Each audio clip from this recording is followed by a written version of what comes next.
Hey everybody, and welcome to the final episode of our woman-to-woman collaboration series. I am super excited about today's episode because we're finally going to get to tell you how we were able to overcome some of our insecurity issues to go on and lead a happy and fruitful life. If you want to hear the continuation of my story, just stay tuned.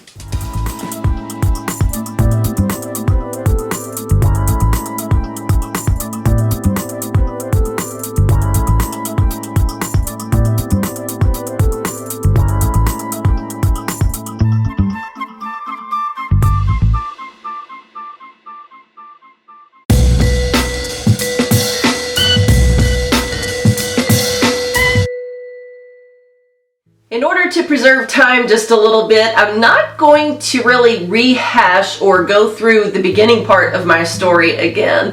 If you're new to the channel and are just finding this series, then I want to encourage you to look down in the description box below because I will have part 1 and part 2 linked for you down there. You can go on back and take a look at my beginning and kind of some of the struggles that I dealt with throughout my life, learning how to love myself and accept myself for who I am. It definitely has not always been an easy thing to do, and I'm sure that most of you guys can relate to that, whether you're male or female. I know that we have had a few males that have been watching this series as well, even though that we're telling our stories from a woman's perspective. It really can be relative to everyone, and at some point in your life, male or female, young or old, you have struggled with accepting yourself for who you are, simply because a lot of the outside voices tell you that who you are is wrong. And it has been my goal and my hope throughout this entire series to change that and to help you accept who you are supposed to be and to love yourself the way you were created to be. That being said, I'm going to jump right on into how I finally was able to overcome a majority of my insecurity issues. I would like to sit here today and tell you that I never struggle in this area, but that would not be true. There are days that I still struggle. There are times that I look in the mirror and still struggle with who I am, or a feature that I have, or something that just is not the way that I would like it to be. There are actually times whenever I sign on to my YouTube channel and I read some of the comments that come in that it's like, oh man, another flaw being pointed out again, because believe it or not, people just think that they have to share every opinion that they have, and those words can be hurtful. And when they come and you first hear them, once again, that can just trigger memories, and it can trigger deep-rooted things that you've had to fight through to overcome, if that makes sense to you. It kind of takes you all the way back to that place when you found yourself in such a bondage that it would easily be possible to slip right back into that. And it's something that you really kind of have to fight probably for all your life. I don't know that we will ever get to a place, you guys, where we're going to fully 100% be free from every single thought of insecurity or every single self-doubt. I think that we're always going to have that, and let me tell you why.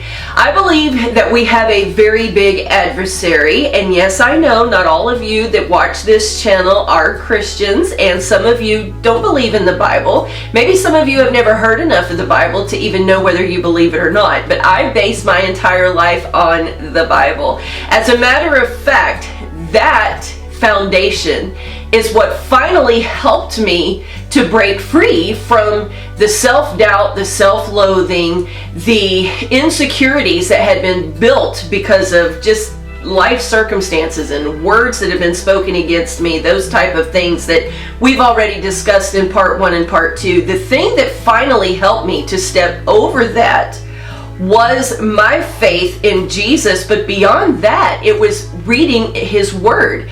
I grew up a Christian. Matter of fact, I grew up in a pastor's home. My dad has been a pastor since forever. I believe I was 5 years old whenever he took off for Bible school, and after he graduated in 1979, he took his first job, and We have been a ministry family ever since. So that's really all I've ever known. I've been in church my whole life. I've heard the sermons, knew who Jesus was. But in all honesty, it wasn't until I was in my 30s that I really grabbed a hold of Jesus for myself. Before that, I would have to honestly say that my relationship with God really was based on a superficial works type relationship, and in all honesty, I knew him from a distance. You know, I thought that my parents' relationship with him was enough to get me through. And it was really in my early 30s whenever I had this radical encounter with God to where he truly transformed me and transformed my mind. You know, the Bible says to be transformed by the renewing of your mind, which comes through the washing of the Word. And as I began to really delve in the scriptures and read, let me tell you the thing that finally broke this for me and set me truly free.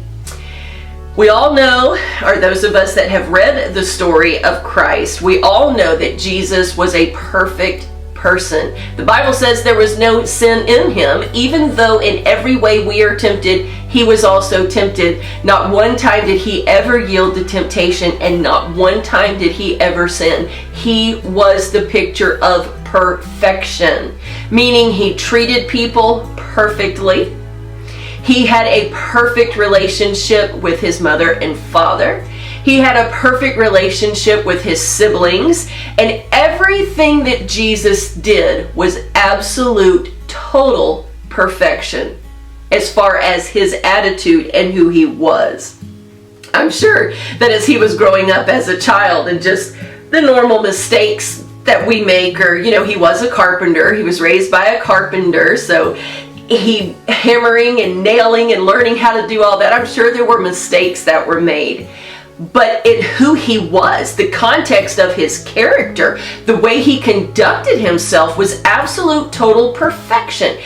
And what set me free from hating who I was or trying to live up to people's expectations of what they wanted me to be was the realization, reading through those Gospels, that even as perfect as Jesus was, as perfect as he treated people, as gentle, as kind, as confrontational when he needed to be, as direct as he needed to be, yet still with an underlying current of love behind his motivation for everything, there were still people who hated him.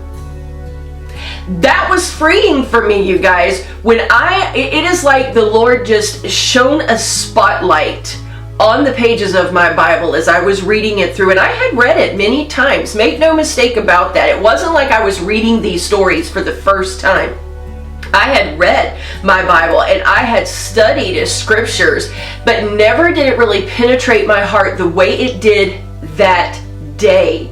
And as the Lord began showing me this portrait of a perfect Jesus, a perfect man, he was fully human while he was here on earth. He set aside all of his royal deity and everything that belonged in him from a God perspective. He set all of that aside to live in this world, being fully human while here.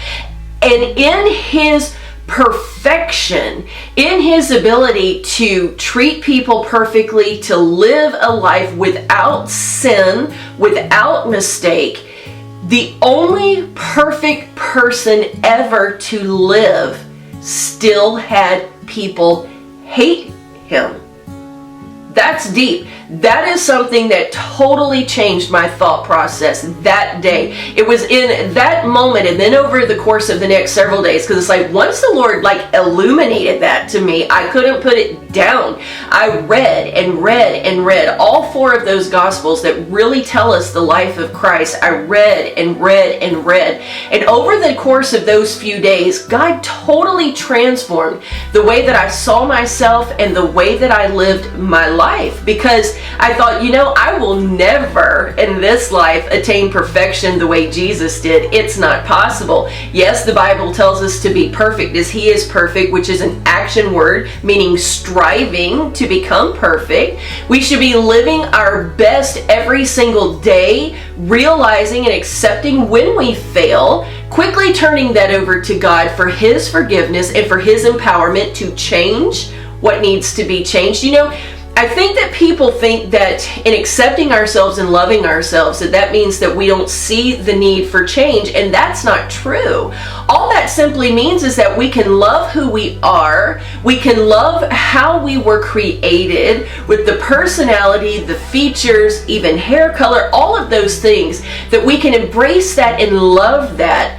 And where we do have weaknesses and where we do need to come up higher, we can allow God to perform that work in us, to transform us into the true picture of Him. Our goal is to be Christ-like, but we don't have to hate ourselves in that process, if that makes sense to you. So many times we hate ourselves for our failures, for where we're not yet perfect. We hate that about ourselves. God wants us to love ourselves while He is helping us change. And when you get the realization that even in His perfection, even though Jesus was perfect in every way, people still hated Him, that should take some pressure off of you. It took a lot of pressure off me, because I thought, you know what? If people even hated Him and He was perfect, they're certainly going to hate me, because I'm nowhere close to perfect. Not even going to pretend to be anywhere close to perfect. So naturally people are not going to like me. If they can't like somebody who is perfect, what makes me think they're going to like everything about me? And you guys, that was the moment that I was set free from all of that. I mean, it like broke that bondage off of my mind. And it helped me to see that, yeah, that doesn't mean that I like everything that I do. You know, there are days that I still wake up grumpy and grouchy and, you know, bark at my kids or harp on my husband, and, you know, just the natural course of life, because I am not perfect. Never will be perfect this side of heaven, but I'm striving every day to come up higher and to be better, and I'm certainly not going to hate myself in that process. And that has brought a lot of joy. But to get back to what I was telling you, you are going to struggle with being completely free probably every day of your life, because you do have a very real enemy who wants to stop you from accepting who you are. Because when you accept who you are, when you accept that you were created with value for a purpose, that God has a big plan for you and He has a work for you to do, when you come to that realization and you're ready to dig in and let God use you, you are a threat to the enemy's kingdom. You are a threat to the kingdom of darkness, and he doesn't like that, and he doesn't play. So naturally, he's going to come at you, and the number one way that he does that is by attacking you in your mind with how you feel about yourself. Because as long as you feel bad about yourself, you will never believe that you can go on and do anything great. A lot of people sit back with tremendous gifts and talents that could be very beneficial to this world. They never even use them. A lot of them die and go to their grave never realizing their full potential, simply because they don't believe they're worthy enough to do it. And I'm here to tell you guys today, yes, you are. Does that mean you're perfect? No. Does that mean that there aren't things in your life that need to change? No. But what that simply means is that God created you the way you are for a purpose, and He is going to help you to achieve and to make sure that your destiny is fulfilled if you will rely on Him. But He can only do that through your faith. And part of that faith is believing that He really does have a purpose for you, and stepping outside of that self-hatred. And that has been my whole motivation, you guys, behind this summer. I wanted this summer to be an empowering summer for you guys, to hear our stories, to understand that, you know, many of us, the faces that you guys love to watch either daily or weekly here on YouTube, and maybe you look at us and think, wow, I wish I could get my life together like that. To understand that we have had our struggles. We have had to go through this process of allowing God to transform our thought processes, to accept and value who we are, even while we're changing into something better. And I hope that we have achieved that goal for you guys. I keep saying we, and if you are new to this series, then you might not yet know there are 12 other ladies who have been a part of this collaboration with me. I'm going to have all of their channels linked for you down below, and I strongly encourage you to go and to watch their 3 videos as well. We posted on May 15th, June 15th, and July 15th. Each of us have 3 videos out there to tell you our stories and to finally bring you to this moment on how we were able to overcome all of the things that we had faced. So I highly encourage you to go over and check them out. I want to extend a huge thank you to all of you ladies who participated with me over this summer. I hope that it has brought you as much joy as it's brought me, because I've received several inboxes from people whose lives have really been touched by hearing our stories, and that was the goal. I believe that God is doing a great work, and He is opening a lot of eyes so that they can see themselves the way that He intends them to. And all of you ladies that have joined in with me have been a huge part of that. And I say a heartfelt thank you for joining me on this journey. It has been powerful. It has been fun. I hate to see it come to a close, but I am very hopeful of what God is doing in some of your lives. And maybe you don't quite feel the breakthrough yet, but trust me, as you allow God to penetrate deep inside of your heart, and yeah, that may mean that you're going to have to talk about some things that's happened to you when you were younger, maybe some things that you have suppressed in the back of your mind. Things never go away just because we suppress them, you guys. They have to be opened up, talked about, and dealt with. The word everybody seems to hate is there has to be closure, but it's really true. We do have to have some closure in some areas to where we can just go ahead and put that behind us and step on out into a great future and what God has for us. So I want to leave you with just one final story as we wrap all of this up. Just one story that I never can get off of my mind when I give this story, when I speak in different churches, when I speak into young girls' lives especially, about the necessity of accepting who you are and loving who you are even while you're on the process to change. As I'm reminded of the story of the great missionary Amy Carmichael. Some of you may have heard of her and some of you may not have, but long story short, when she was a small girl, Amy Carmichael hated what she looked like when she would look in the mirror. She had dark hair, she had dark eyes, and she wanted light hair and blue eyes. Total opposite of what she was. And every night when she would go to bed, that would be her prayer. You know, Lord, let me wake up in the morning with blue eyes and blonde hair. Every morning when she would wake up, she still had brown hair and brown eyes. Well, as the story of her life continued and as she blossomed on into young adulthood, Amy was finally called to be a missionary, and her destination was India. Now, you probably can already figure out the ending of this story. Because of the way that she would have to dress when she entered that country, even as a missionary, to adapt to their culture and to make sure she fit in as much as possible inside of that culture with the opportunity to witness to them about Christ, she would have to have dark hair and dark skin dark hair and dark eyes in order to not stand out. Because when they put on their headgear and the things that they wear, especially back in that day, the only thing that really was going to be seen was a small outline of her hair and her eyes. It was a very dangerous and volatile time for Christianity to be shared in India, and as a matter of fact, in some places it was against the law. And if you were caught spreading the gospel, you would be arrested. So missionaries really did have to blend into their surroundings in order to not stand out so much that the authorities would wonder, why is a light-skinned European or Western individual here in our country? The suspicions would quickly be raised, as you can imagine.